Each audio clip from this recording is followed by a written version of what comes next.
Surrender lang po talaga ang option natin. Wala ho tayo ibang option. Kabisado ko po yan. Panahon pa ng tatay ko, yung extradition law natin, ako yata nag-type nung bata. Ang tanong dito, under surrender, there's no need for a Philippine court to issue a warrant. Ang sabi po ninyo, that's the stand of the government. Is that Opo, correct? yan po yung aming stand. Does this not contravene the Bill of Rights that we've already agreed upon as being sacred and above all else, particularly the right of deprivation of liberty without due process, Yung due process and po the right kasi, of liberty of abode? kasi ang due process po rito, yung sa issuing body, yung nag-issue po ng warrant of arrest if they observe due process. Ang alam po natin, 7 taon pong inimbestigahan kong kasong to, nagbigay po ng notice to sa mga kinauukulan na maaari nilang kasuhan. At pinayagan sila sumagot. Alam ko po yan na binigyan sila ng notice, may mga tanong na binigay sa kanila, pinayagan po sila sumagot. Kung ayaw po nila sumagot, 7 is taon our own ito look. sa ibang bansa, hindi 7 taon dito sa Pilipinas. Opo, habang tayo po isaklaw ng ICC, Hindi pa rin saklaw yan sa ating batas. Hindi, Kasi ano ho? ayon sa ating batas, habang tayo po ay saklaw ng ICC, binigyan na po ng due process yung mga tao. Madam Chair. Yes, Senator De La Rosa, please. May I know from the good secretary, saan kayo nakakuha ng information na yan? Na 7 years. yung mga Ganun ho kasi ang binigyan ng tanong, pinapasagot yung mga akusado. Saan po kayo nakakuha ng informasyon na yan? Tsaka sinusubukan po nilang kausapin. Yun po yung alam ko. I'm asking about yung sinabi mo kanina. Natural po yan, nakalakaran, kasi kahit anong korte po, ay binibigyan ng pagkakataon na sumagot ang tao sa mga paratang sa kanya.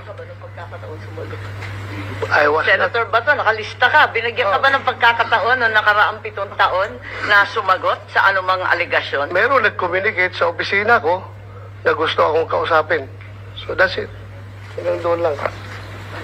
Siguro hindi Kinausap niyo ba ho? Kasi kung kinausap niyo, marahil ay sinabi na sa inyo yung nais nila sabihin. Bakit ko kausapin?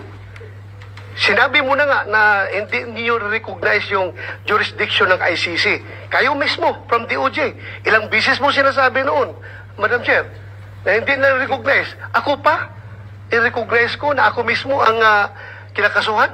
Meron Kayo na mo nga, kasi- gobyerno na kayo. Kayo na nagsasabi na hindi nyo na-recognize. Bakit ako pa mag-recognize? Meron po kasing residual powers ang ICC eh.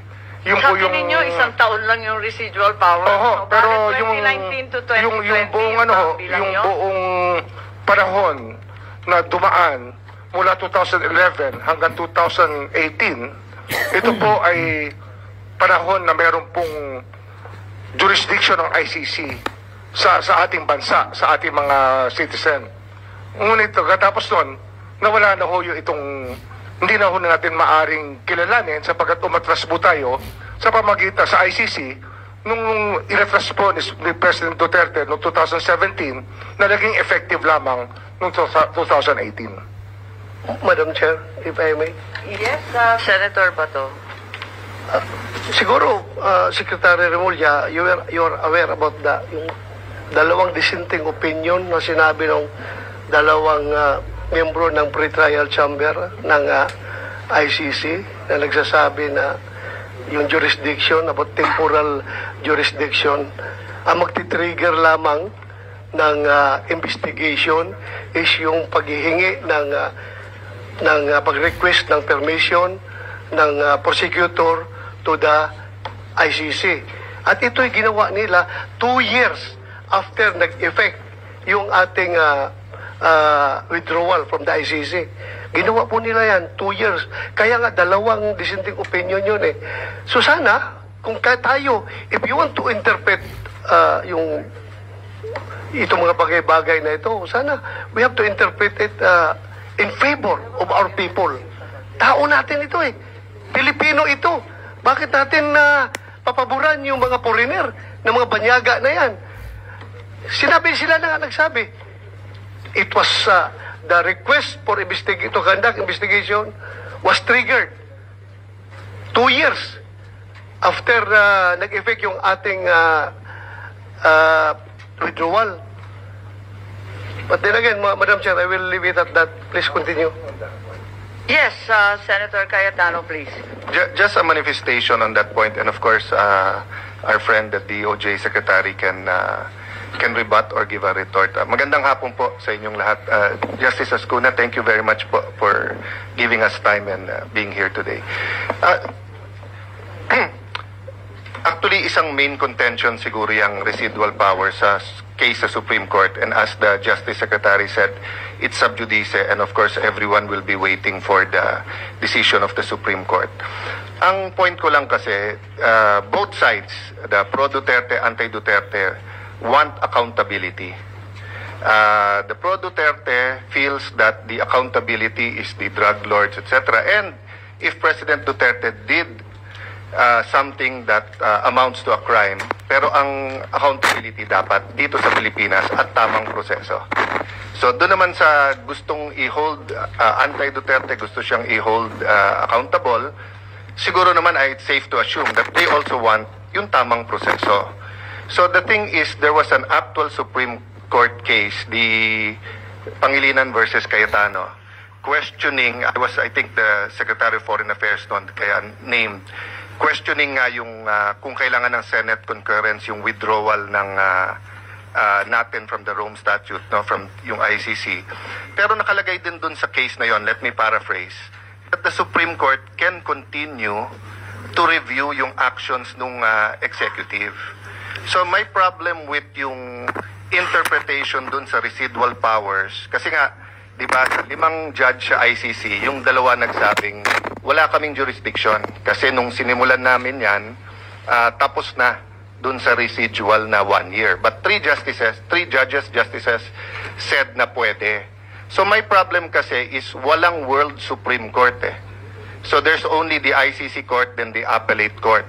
Unlike kung dito natin final sa judiciary natin, then yung interpretation whether they still have jurisdiction or not would have been done under Philippine law, and President Duterte would have been able to present his case not only as to jurisdiction but as to whether or not there is probable cause. So I'll stop there, Madam Chair, and I think this is a point of disagreement, but I just like to manifest that, no, that we can argue back and forth whether or not may jurisdiction ng ICC, and the reality is nandun na si President Duterte. But for future cases, whether it's Senator Bato or others named, I gave 2 examples. No, if suddenly there's a witness from Marawi and they said that our troops killed children and women, and then nag-issue ng arrest ang ICC, or if the military suddenly uncovers a mass grave in any part of the country and says na nilibing yan during 2011 to 2015. I want to know whether the ICC can issue a warrant and then pwedeng idiretso na silang i-expel, i-deport, or whatever we call it. And I guess in the finality, Secretary, is that the Supreme Court will rule on that. No? But just to clarify matters, I want to put that on record that that's what I want clarified. Madam Chair, thank you. Maraming salamat kay Senator Cayetano. Gusto ko lang ipaalala, and I think Executive Director Alcantara is here. In the diffusion notice, if we will recall, on the second page, apakaliwanag na nakalagay with a view to extradition. Walang binabanggit na surrender. With a view to extradition and assurances given that extradition will be sought. 2 beses inulit ng Interpol to. Extradition is explicit. Secretary Remulla, kung obligasyon natin, extradition, pati yung Interpol yan ang sabi. Sila ho ang mag-file ng extradition, hindi po tayo. Hindi ho namin option yon. Yung po option po nila yon. Hindi namin option yon. Kasi ang option lang po namin, surrender lang. At sasagutin natin ang extradition kung sila po ay mag-file. Under the law po. Liwanagin natin, ang surrender option kapag foreign national. Ang liwaliwanag po niyan nandito sa ating batas, at hindi rin kayo nag-intay ng request for extradition, even though only 12 to 15 hours as measured by... Wala pong particular reference yung 9851 sa foreigner. Ito po ay sa offender lang ho, sa accused. Yun lang po ang reference ng 9851. Makikita natin, kasi kinalkal na natin dito sa Senado, nanggaling rin sa Senado yan, na ang nakasaad sa Article 17, yung dulo, RA 9851, talagang maliwanag na surrender para sa foreign national. Ilang beses na rin pinaliwanag ni Attorney Medina yan sa first and second hearing na maliwanag na para sa foreign national yan. Kaya mukhang malabo ito. Sa interpretation po yun, hindi ho sa batas yun. Nasa transcript po, ang liwaliwanag, may amendment si Senator Subiri at the time, nakalista lahat ng bill spending, pare-pareho po ang referral sa foreign lang, hindi po pwede sa Pilipino. Hindi bale, tulad nga ng sinabi ni Senator Cayetano, we agree to disagree, hindi po pwede para sa amin, maliwanag. And I'd like to call on Justice Ascuna at this juncture. Reference has been made to RA 9851, yung Article 17 nga na sinasabi, na siya ngayon, hindi na yung Rome Statute kasi post-2019 na tayo, no? So, ang huling kataga, pursuant to the applicable extradition laws and treaties. It's very clear, it's the last sentence of Article 17. And in an interview, the former Supreme Court Justice Adolfo Ascuna opined that surrender must be made pursuant to an applicable treaty. And since the Philippines is no longer a party to the Rome Statute, what then is the applicable treaty? Wala nang treaty. Dahil ang ini-invoke nga yung Rome Statute, wala na ngayon. Siguro si Justice Ascuna mas mahusay magpaliwanag. Thank you very much, Madam Chair. Regarding the applicable provisions, the justification given by government for the surrender of former President Rodrigo Duterte to the ICC consists of two grounds. One is the warrant of arrest issued by the ICC and served through the protocol of the Interpol. The other is Section 17 of Republic Act 9851, which is the Philippine IHL law, and which provides that if a person is already being investigated for the crimes covered by this act, which includes crimes against, which includes the crimes for which President Duterte is being charged, is already being investigated by an international tribunal. The relevant Philippine authorities may surrender such person to the international tribunal, but it adds pursuant to the applicable extradition laws and treaties. Ngayon, ang tanong, ito bang last sentence na ito, which provides for the requirement that the surrender should be pursuant to applicable treaties, is still applicable since we don't have anymore the Rome Statute. Sa palagay ko po ay it's either we have the Rome Statute or not. If we don't have a treaty, then we cannot surrender the suspect to the ICC under this section, because this section requires that the surrender be pursuant to a treaty. Pursuant means in accordance with. And so if there is no treaty, in my view, we cannot make a surrender.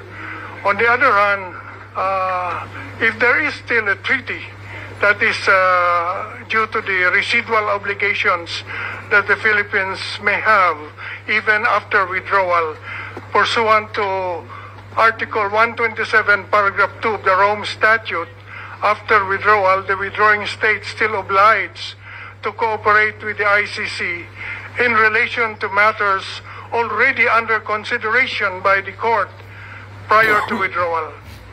So again, you go back to the question, is the Philippine situation something already under consideration by the court, by the ICC, prior to our withdrawal?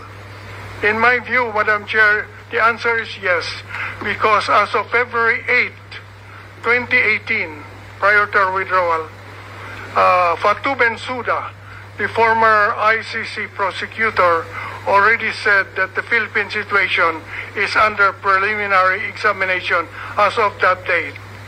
The question is whether or not the prosecutor is the court, because 127 paragraph 2 says under consideration by the court.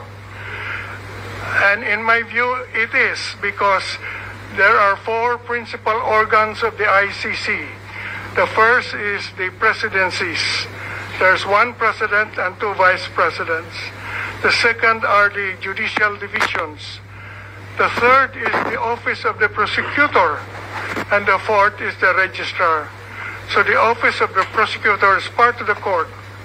Therefore, when Article 127, paragraph 2 says the matter must be under consideration by the court at the time before withdrawal, it includes consideration by the prosecutor.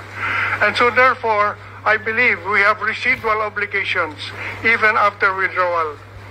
Question therefore is whether or not the warrant for arrest issued by the ICC after our withdrawal is something we have to cooperate with. Under 127 paragraph 2, in my view, yes. And therefore, in my view, the warrant of arrest is legal.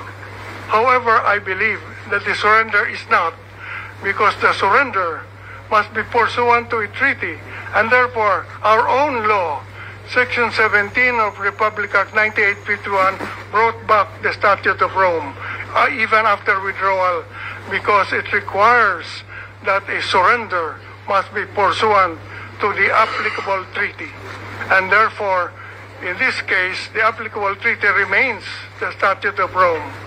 And thus, we have to follow Article 59 of the Statute of Rome, which requires that the custodial state, namely the Philippines, must first bring the arrested person to a local court to determine two things: whether or not the person is really the one named in the warrant.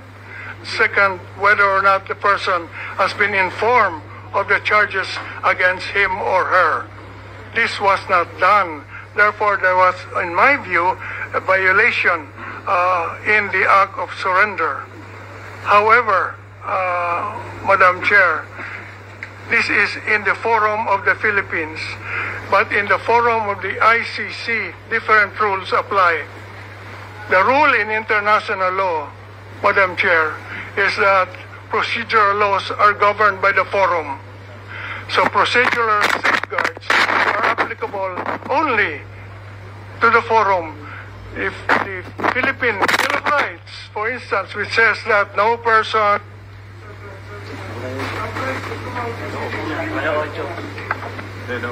however, criminal proceedings before the ICC is governed by their own procedure. This is in accordance with private international law, that procedure is governed by Lex Fori, the law of the forum. And therefore, we go to the procedure in the ICC. In the ICC, I believe they follow what is called mali coptus bene detentus, meaning that even if the arrest is illegal, the detention can be legal. It does not automatically mean that if the arrest was illegal, the person arrested must be released. They will balance, it's a balancing act. They will balance the illegality of the arrest with the need to prosecute someone for very serious offenses under international law. And in their view, the balance weighs in favor of prosecution.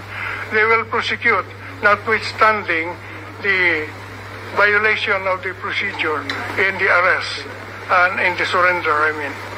Therefore, it depends on whether you're talking about Philippine Forum or the ICC. The ICC, I believe, will follow their own procedure. Whereas in the Philippines, as it is now pending in the Philippine Supreme Court, in my view, there is a violation and there will be consequences for that violation. Thank you, Madam Chair. Thank you very much, Justice Arjuna. As usual, we